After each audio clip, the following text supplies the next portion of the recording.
بسم الله الرحمن الرحیم ملګرو ښه راغلاست د سی پلس پلس ویډیوز ته او په دې ویډیو کې موږ تاسو په انټرفیسز باندې کار کوو ملګرو انټرفیسز څه شي دي راځو سلایډز ته او سلایډز ګورو چې اصل کې انټرفیسز وایي څه ته که تاسو دلته وګورئ ما د دې ډیفینیشن الریډي لیکلی دی چې انټرفیسز از ان ابستراکټ کلاس دا اصل کې ابستراکټ کلاسز دي چې کوم په موږ زړه ویډیو کې هغه ډسکس کړی دی خو په ابستراکټ کلاسز کې موږ سره پیور ورچوال فنکشن پلس ویریبل ان ادر نورمال فنکشن کېدلی شي انټرفیسز هغه ابستراکټ کلاسز دي چې به کې یوازې موږ سره پیور ورچوال فنکشن یې پای کې موږ سره نور ډیټا نه وي هغه کلاس ته انټرفیس ویلي او دا ویل کیږي او دا انفارمیشن هم ماده ته په انګلیسي کې د ډیفینیشن لیکلی دی چې ابستراکټ کلاسز with no member variable it contain only pure virtual functions interfaces are only a concept ملګرو دا یو کانسپټ دی چې پروګرامر یې خپل ځان لپاره ډیزاین کوي ترڅو خپل پروګرام نور هم مغلق کړي او خپل پروګرام نور هم په مختلفو طریقو یا اسانه طریقو باندې خپل پرابلم حل کړي all the pure virtual function of an interface must be implemented in derived classes ملګرو virtual function pure virtual function هغه function ته ویل کیږي چې کله په یو father کلاس کې یا په مین کلاس کې هغه اساین کیږي خو د هغې چې کوم امپلیمنټیشن یا باډي ده هغه په ډیرایو کلاس کې ورکول کیږي صحیح ده که نه یا اساین کیږي نو دا هم وایي چې انټرفیسز د انټرفیس چې څومره پیور ورچوال فنکشن دي هغه باید په ډیرایو کلاسونو کې د هغې امپلیمنټیشن ورکول شي یا ډیفاین شي صحیح ده ملګرو نو راځو ډیف سی پلس پلس ته او په دې باندې پریکټیکل کار کوو چې اصل کې انټرفیس څنګه کار کوي په سی پلس پلس پروګرامینګ کې نو راځو سمپل د دې کې به زه څه وکړم یو انټرفیس واخلم فار ایگزامپل زه ورته نوم واخلم چې کلاس او دلته ورته وایم چې مای انټرفیس یا به زه ورته وایم چې فیس 1 یعنی انټرفیس 1 دی دا صحیح دی اوس په دغه انټرفیس کې ما سره څه شی دی یو پبلک پورشن دی او په دغه پبلک پورشن کې ما سره ورچوال وایډ زه به ورته وایم چې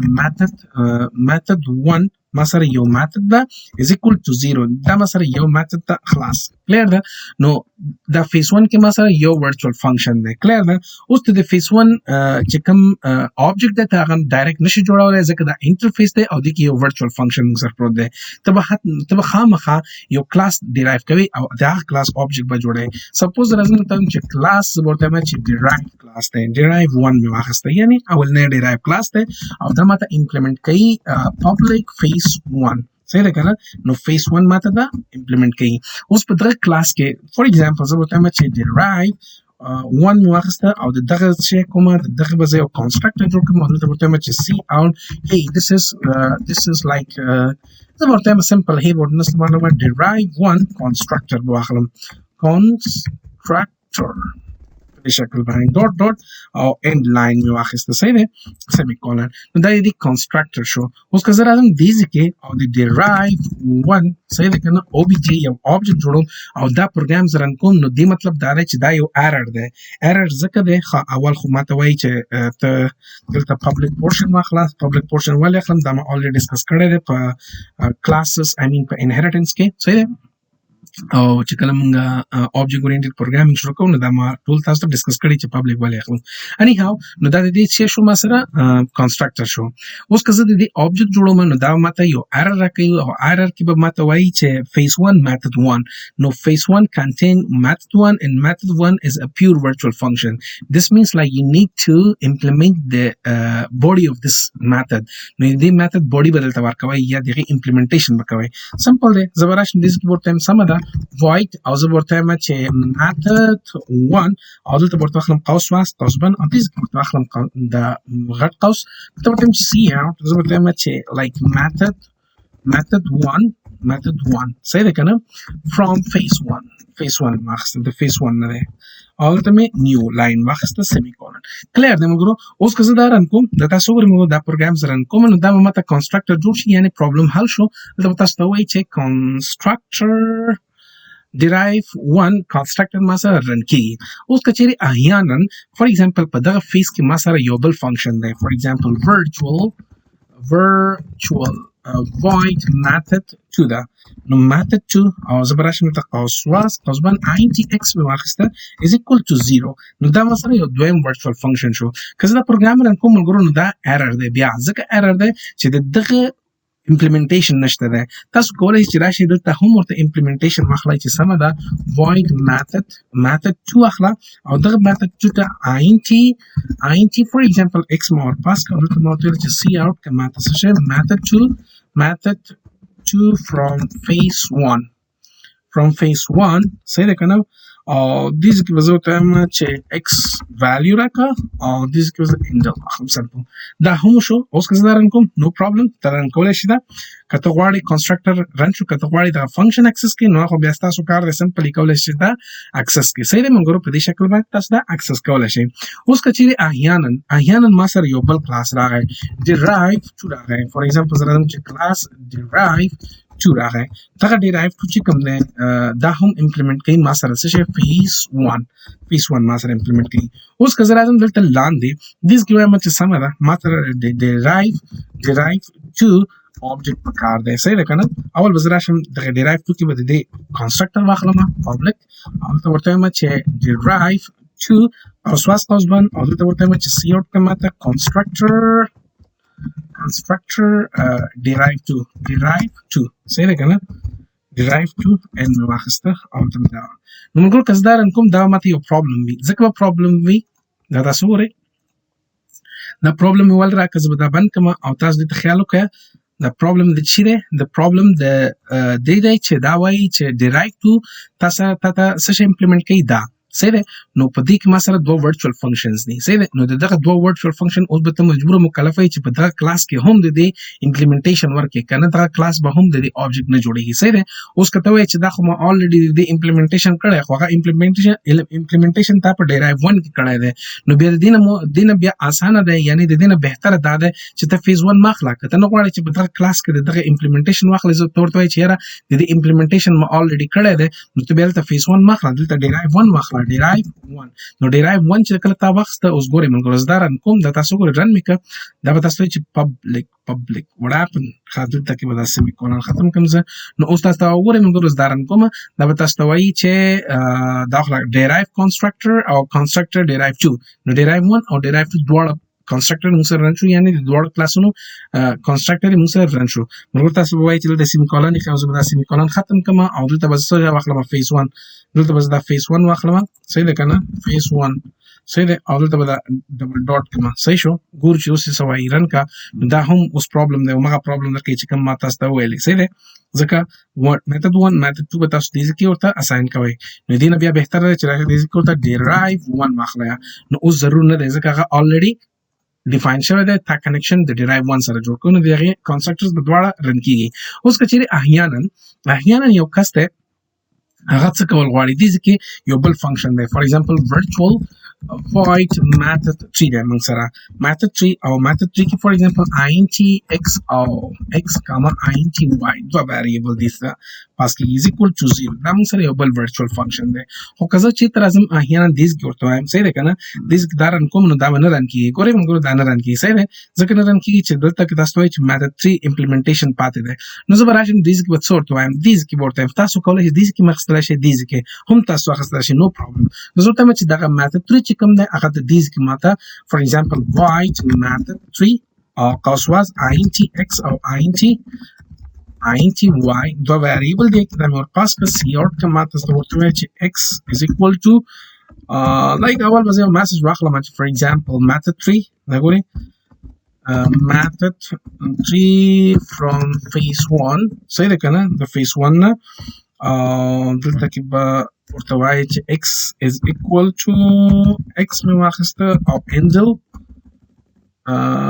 x مې واخیسته او بیا به زه یو مسیج چې y is equal to دا ګوره په همدغه یو لاین کې واړم y او handle صحیح دی دا مې واخیسته نو دا په دې شکل باندې شو دا method 3 شو صحیح دی ملګرو اوس که زه دا رن کوم نو پرابلم به حل شي تاسو درې واړو میتھډ چې کوم امپلیمنټیشن دی هغه تاو که derive constructor derive 1 constructor او derive 2 constructor دواړه مسره کې دا میسج ما بیل چولې فور ایگزامپل زه دا کټ کما او دلته به دا پیسټ کما دواړه یو رقم شي دا میسج رن کوم دا تاسو ګورئ well run شو derive to constructor ما سره run کیږي لګیا دی خو کچیر احیانا دا ګوري ما object د derive to جوړ کړی کچیر احیانا زل ترازم ورته چې نه زه غواړم چې د derive one object جوړ کړم صحیح دی obj نو دا ګوري موږ کزه دا اوس رن کوم اوس به ما تاسو نه سوال کوم چې دا error ولې درکې دي ځکه زه به دا کلوز کوم دا error د څه شي دی تر اوسه پورې کار کوو خو اوس derive one کار نه کوي ویډیو سټاپ کوي د دې باندې سوچ وکړئ او غینه پس تاسو کولی شئ کومنټ هم کړئ او که پیدا هم کړئ نو ښه دی چې دغه نو ډېر خبر دی چې دغه error د څه شي دی دا ګورئ ما د derive one object جوړ کړی او دا رن کیږي نه صحیح دی ملګرو دا ځکه نه رن کیږي چې په derive one class کې چې دی تا د method one او د method two implementation پروت دی خو د method 3 چې کوم implementation دی هغه په derive one کې نشته دی نو ځکه ته دغه class object نشي جوړولای صحیح دی ملګرو اوس د derive 2 کې موږ سره فقط د یو method 3 implementation پروت دی خو دا چون د derive one derive کوي صحیح دی کنه یعنی د derive one child دی او چې په child کې پراتی هغه دی کې هم شامل دی نو دې مطلب دا چې method 1 method 2 method 3 درې ور implementation په derive 2 کې پروت دی نو ځکه د derive 2 object جوړیږي اوس که زه د derive 2 object نه calling کوم چې ټول function ماته call کا دا څه وایي was not denoted derive 2 why what happened derive message spell غلط لیکل دی derive 2 صحیح ده کنه derive to obj صحیح ده derive to obj که زه دا رن کوم نو دا ما ته رن کیږي اوس که زه دغه object نه راځم څه کار کوم دغه object نه راځم زه ورته وایم چې obj dot method 1 ما ته call کا نو دا واخلم method 1 semicolon obj dot method 2 ما ته call کا او زه به ورته پاس کړم double 5 صحیح ده obj dot method 3 ما ته call کا او دلته به زه ور پاس کړم for example double 4 and double 3 او semicolon دا رن کوم ګورم چې ما ته messages share راکوي ما ته به method 1 right what happened نو سوچ وکړئ کوی ملګرو چې پرابلم چیرته دی ګورئ دا پروګرام رن کوم نو پروګرام ماته وایي چې virtual void derive one method is inaccessible say the method 1 is not accessible plus method 2 دا ګورئ دلته ما public هم اخیستی دی خو بیا هم accessible نه دی ولې accessible نه دی دلته که تاسو وګورئ ملګرو derive 1 اول خو دا derive ما لیکلی دی anyhow no problem نو derive 1 public interface یا face 1 ما اخیستی خو دې ځکه چې کله ما derive 2 اخیستی بیا مې direct د دې مطلب دا چې private derive 1 نو private ته خو طبعا نشي access کولی چې دلته keyword نه وي نو دې مطلب دا چې private دا already ما discuss کړی دي که تر اوسه پورې په دغه ځای باندې یعنې په دغه دې ځای کې دا public private یا protected چې کله لیکئ دې په مطلب نه پوهېږئ نو لاړ شئ زموږ زاړه ویډیوز وګورئ په د access modifiers په نوم باندې ویډیوز دي هغه وګورئ نو په دې به بیا تاسو پوه شئ زه به دلته public ورکړم اوس ګورم چې دغه میتھډ کار کوي که نه کوي دا ګورئ زه دا رن کومه نو واو کار کوي دا دی لګیا دی